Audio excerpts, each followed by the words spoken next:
everyone, welcome back to my channel. My name is Tanya. If you're not familiar with my channel, I'm a part-time reseller and I sell vintage and a few modern brands on sites like eBay, Etsy, Poshmark, Depop.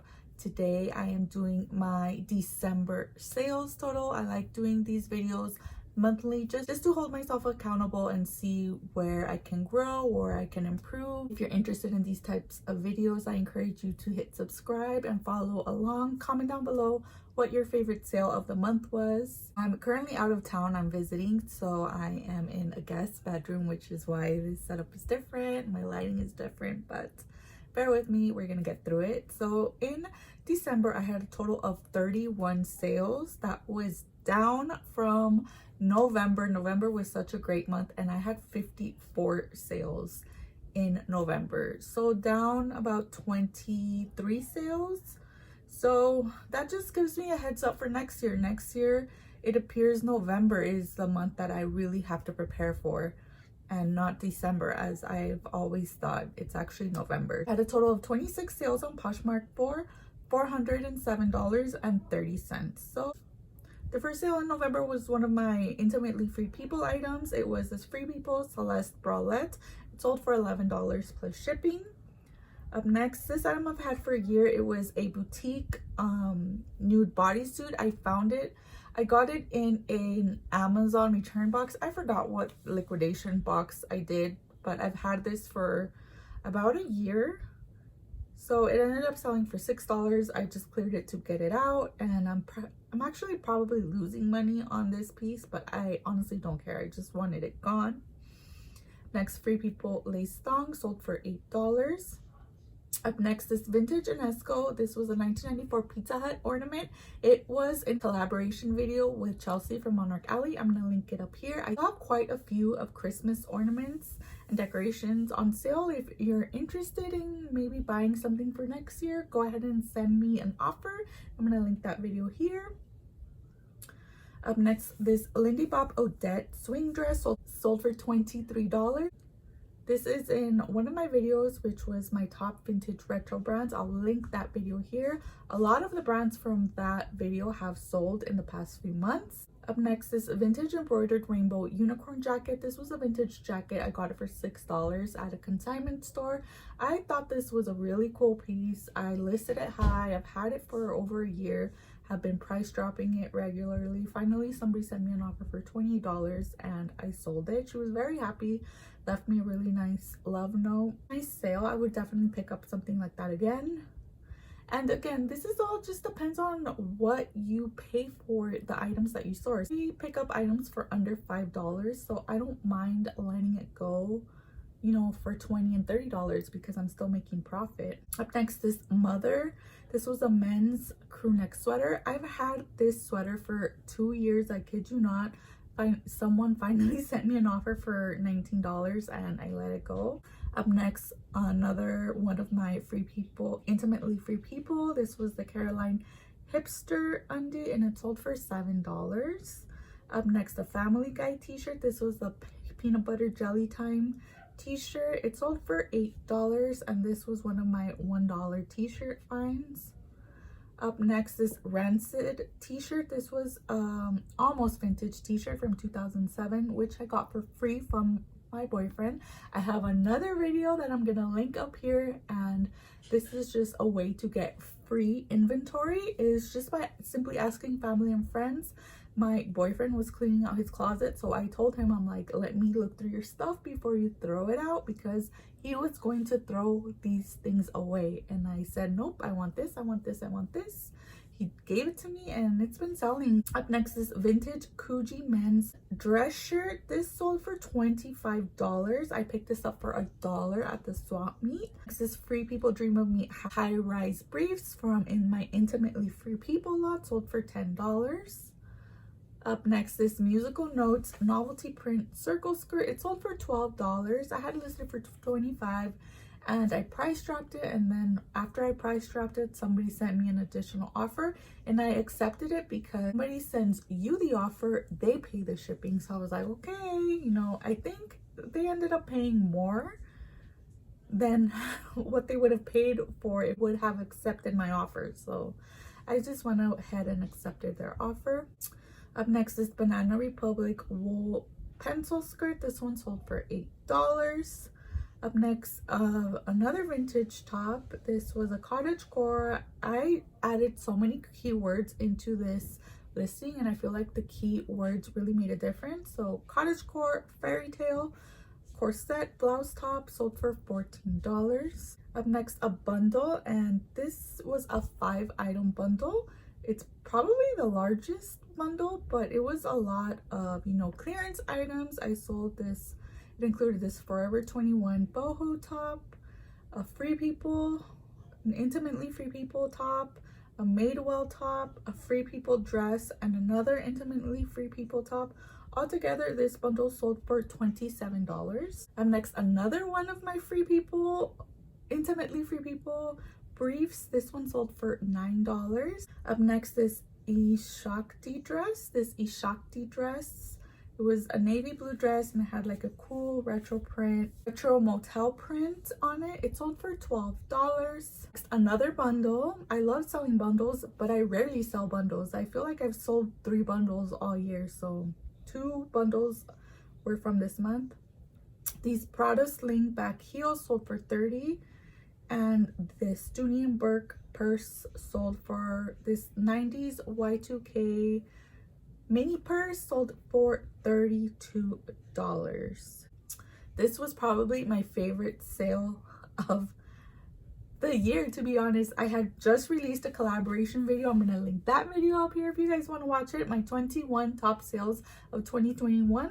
And literally the same day that I posted that video, I had this sale, which was the highest out of all of them.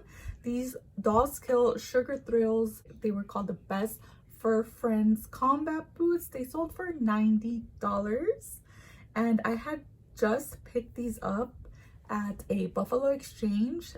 It was actually part of my Vlogmas series. Like in one of my Vlogmas episodes, I went to Buffalo Exchange, and you know, I took a bunch of stuff. They offered me $55 in store credit. I always take the store credit. I ended up buying these boots. These boots were priced at $30, so I bought them with my store credit. I listed them on Poshmark. I listed them for $125, so I took a best offer of $90. So I'm cashing out $72 in cash. Again, like, it feels like I paid nothing for these boots because it was all paid for with my store credit. So that's something that I like to do a few times a year, is just stuff that is really stale and not moving. I take it to Buffalo Exchange, take the store credit, and then just buy new inventory with it. And then my last sale of 2021 was this vintage 100% silk leopard print jacket. I've had this jacket for years, probably since 2019. One of the first items that I listed when I started, you know, seriously reselling. I took a best offer of $10, and honestly, I can't remember what I paid for this. Again, I'm really bad at record keeping, and I am going to do better this year, but I can't imagine paying more than $5 for this. So yeah, I think I just broke even. Those were my 26 sales on Poshmark for a total of $407.30. Moving on to eBay, I only had 3 sales, and the first sale on eBay was another one of my Intimately Free People. If you've been following my videos all year, you know that pretty much anything that I sell on on eBay is like something from my Intimately Free People lot. And again, they all start at $9.99. This Brahmi top sold for $9.99 plus shipping. Up next, these Nike Air Jordan Flight 97 sneakers. I know nothing about sneakers, and you know, these shoes, I paid $10 for them at an estate sale. I have had them for over a year as well. I thought they were a cool pickup, but apparently these are not popular styles of sneakers at all. I took a best offer of $30, so I'm pretty much just breaking even on those sneakers. Actually, no, I'm making probably like $10 or something. And then my first bundle on eBay, I've never sold a bundle on eBay, but it was 2 of my Intimately Free People items. It was the Celeste bralette and a lace triangle bra. So together they sold for $19.98 plus $9 shipping. I ended up reimbursing the buyer $5 because $9 for shipping was excessive. You know, I took 5. I was able to ship it under $4 because it was a first class envelope. So that's it. Those were my 3 sales. Technically it was 4 items, but it was 1 bundle, 2 sales, 3 sales on eBay for a total of $59.97.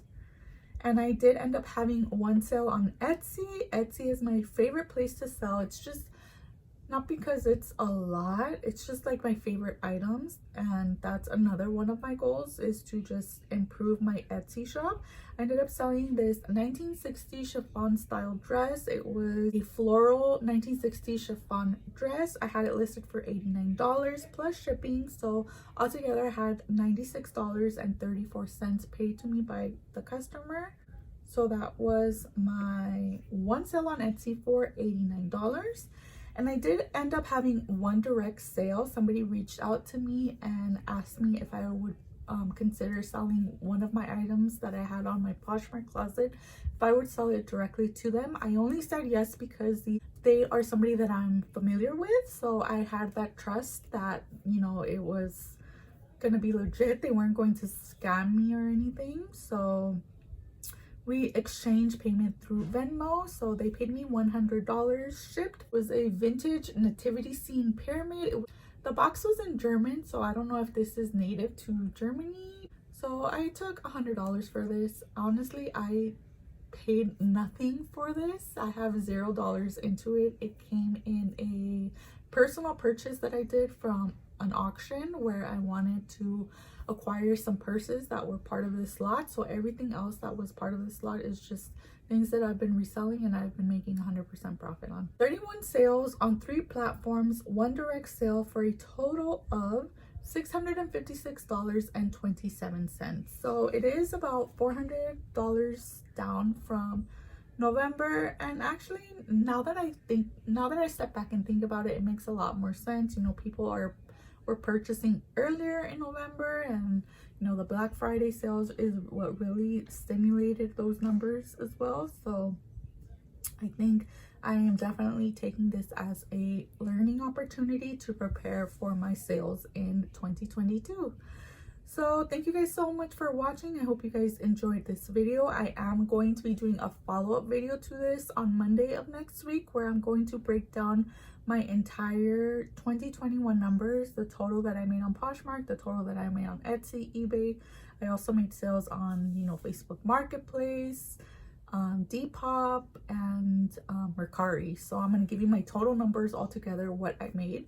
Again, I'm a very part-time reseller. I don't even like saying I'm a part-time reseller. I'm pretty much like, this is definitely like a side hustle hobby level at this point, because I'm doing the bare minimum because I do have a full-time job.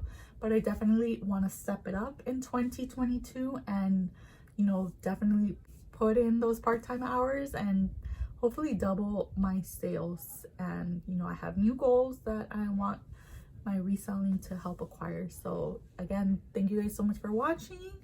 I hope you had a great New Year's celebration and you're staying motivated for your goals. I'll see you guys next week for my overall 2021 sales total and some goals. So thank you guys so much for watching. Take care, and I'll see you soon. Bye.